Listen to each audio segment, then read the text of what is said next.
السلام عليكم البنات، كنتمنى تكونوا بخير وعلى خير، اموركم هانيه يا ربي. المهم البنات، قررت انني ندير الخبز معمر في الفران. لان في فصل الصيف يعني كتجربي بزاف ديال الحوايج يعني اللي فعلا كتختص بهذا الموسم هذا اللي هو فصل الصيف. يعني حوايج بارده او حوايج خفاف يعني بالنسبه للصيف، يعني اكلات صيفيه. ولكن انني قررت انني اليوم يعني كتبغي تبدلي. شنو غندير فكرت انني ندير الخبز معمر في الفران. نعم البنات، كنحتاجو الفلفله وطبعا البصله والربيع، هادشي اللي كاين. وطبعا غنطحنوا البصله في الهشوار ولا غطحني كلشي، وتهني راسك انا قطعت الفلفلات والفلافل وهذا والربيع. وطبعا بالنسبه للبصله طبعا غنشلضها في الهشوار. هذا ما كان البنات. طبعا غنديروا شويه ديال الشحمه البنات الا كانت عندكم حتى هي. انا باقا عندي واحد الميكه القيسه ديال العيد البنات، ديال العيد الكبير، اللي كنفضل ان تكون ديال الكلوه، هي اللي مزيانه. المهم هذه اكله ديال الناس عاديين، الناس الشعبيين اللي في حالي. طبعا الفلافل كما قطعتهم البنات، البصله شلطتها، الربيع قطعته بحال هكا. طبعا بالنسبه للشحمه البنات الا كانت عندكم في الفريغو طبعا كتلوحوها، ما كيوقع عليها ولو تبقى حتى عام ولا عامين ولا حتى اكثر، راه ما كيوقع عليها حتى حاجه. يعني وغديروا مثلا انا كنطحنها في الهشوار، ما كنبغيهاش تبقى هكاك، كنت كنقطعها بالموس ولا كتحكيها اللي ما عندوش الهشوار يقدر يحكها بالحكاكه ديال الفرماج. يعني حتى هي راه مزيانه، لان ملي كتكون قاصحه راه تقدري انك تحكيها، كتحكمي فيها تحكيها بهذيك الطريقه، راه مزيانه. المهم البنات، بالنسبه هاد الخضر هادو طبعا غنديرهم في واحد اناء بحال هكا، ولا واحد السوبيره. البصله والربيع والفلافل. طبعا بالنسبه للتوابل البنات، التوابل طبعا كيبقى لكم اختيار، ولكن انا كندير توابل كامله اللي كتكون عندي. طبعا كندير الشحمه وكنبقى ندور في هذاك الخليط اللي عندي باش يمتزجوا بيناتهم. بالنسبه للتوابل خصني التحميره اللي هو طبعا، والخرقوم وابزار واسكنجبير وشويه الكمون والملحه والزيت الزيتون. هادشي اللي كاين البنات. يعني الخليط ما كنطيبوش، يعني غير كتوجديه قبل العجينه. كديري هاد التوابل والزيت الزيتون وتبقاي تخلطي باش هادوك التوابل كامله يدخلوا لينا في الخليط ديالنا. ومن بعد البنات كتعجنوا العجينه ديالكم عاديه جدا، يعني بحال الا غطيبوا الخبز في الفران. يعني اي واحد راه كيعرف يعجن، يعني قليل قليل قليل بزاف اللي ما كيعجنش، يعني كيجيب الخبز من زنقه هكا. ولكن يعني اغلبيه ديال العيالات يعني الحمد لله الحادقات المغربيات اللي فعلا كيعجنوا العجينه وكيطيبوها في الدار. حنا معروفين بهذه القضيه هذه. يعني واخا حنا كنجيبوا هذاك مرة هكا ملي كيخصك الخبز، ولكن ضروري العجينة تكون في الدار. إلا طبعا اللي كتكون مسكينة خدامة وما عندهاش الوقت، راه الله غالب. المهم البنات كنبقاو نخلطوا هذا الخليط بحال هكا وكنخليوه يتشرب، وعاد كنمشيو للعجينة. يعني كتخلطوا مزيان البنات باش هادوك التوابل يدخلوا لينا في الخليط. طبعا كتسدوها وكتخليوها على جنب، وكتمشيو تعجنوا العجينه ديالكم كما هي، يعني كما كتعجنوها ديما باش الخبز للدار. البنات بالنسبه لهاد الوصفه يعني كما قلت لكم وصفه شعبيه، الناس اللي عاديين، وطبعا مع واحد البراد ديالها تاهي البنات ما نقولش لكم.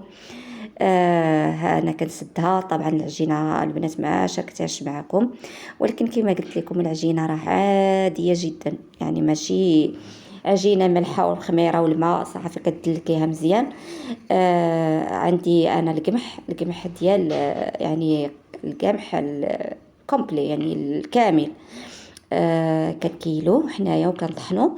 ولكن بالنسبه لهادو البنات راه خلطت معاهم شويه د الفرص، يعني ما نكذبش عليكم، زدت شويه د الفرص غير عطيوني واحد هكا واحد التحميره وهذا. ما بالنسبه للعجينه ديالنا حنايا راه غير هذا، غير القمح الكامل راه مزيان البنات بزاف، مزيان الناس اللي كيعانيون من سوء الهضم، من المصارن، السكري. يعني مزيان انهم يديروا هذه القضيه هذه. هما البنات يعني بالنسبه العجينه ديالي كان قسمت عليهم على 3. و طبعا كل خبزه كنقطعها على 2، يعني كيخرجوا ليا كنت 4، قلت 4 البنات، 4 الخبيزات، وقسمتهم وخرجوا لي 8 القطع، وكل قطعه يعني كل خبزه فيها 2. يعني كديروا وكنسدوا بهذه الطريقه هذه البنات، كتسدوا بهذه الطريقه ملي كتعمروها. وطبعا كتخليو العجينه ديالكم تخمر عادي جدا، يعني كما العاده، الا كطيبوا الخبز يعني بحال كطيبوه بحال الا يعني ما فيه والو. وهذا ما كان البنات. كنتمنى تجربوا هذه الوصفه اللي هي وصفه عاديه جدا ولكن زوينه بزاف. وحنا على وشك فصل البرد، يعني الشتاء.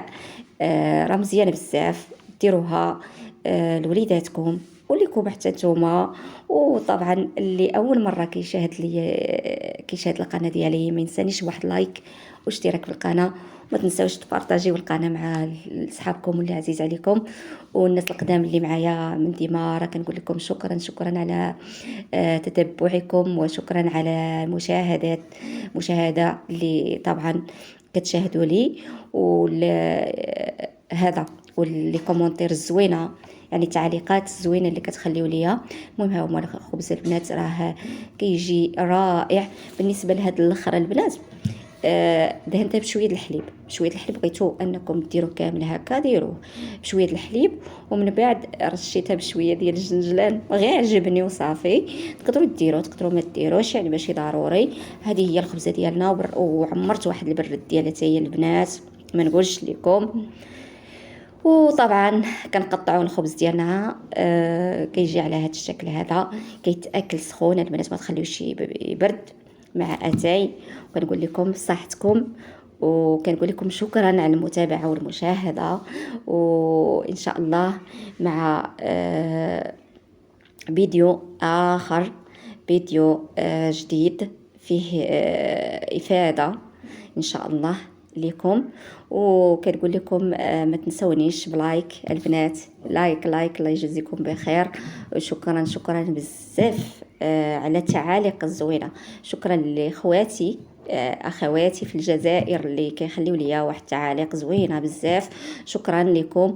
كنقول لكم نهاركم مبروك. كنتمنى لكم ايام زوينه ان شاء الله. نعم حيت دوزنا واحد الصيف لا اله الا الله، دوزنا فيه المرض، دوزنا فيه الناس والضياف والناس جايين عندنا في الصيف، والحمد لله يعني شويه الصبر كل شيء الحمد لله كل شيء كيفوت وكيوصل الفصل الدراسي، كل واحد كيمشي لدارو وكل واحد كيرجع لبلاصتو. هذا ما كان خصنا غير شويه الصبر وصافي. كنقول لكم شكرا لكم البنات على كل حاجه. كنقول لكم السلام عليكم. ما تنسونيش بتعاليق الزوينه، ما تنسونيش بلي لايك. كنقول لكم السلام عليكم، نهاركم مبروك.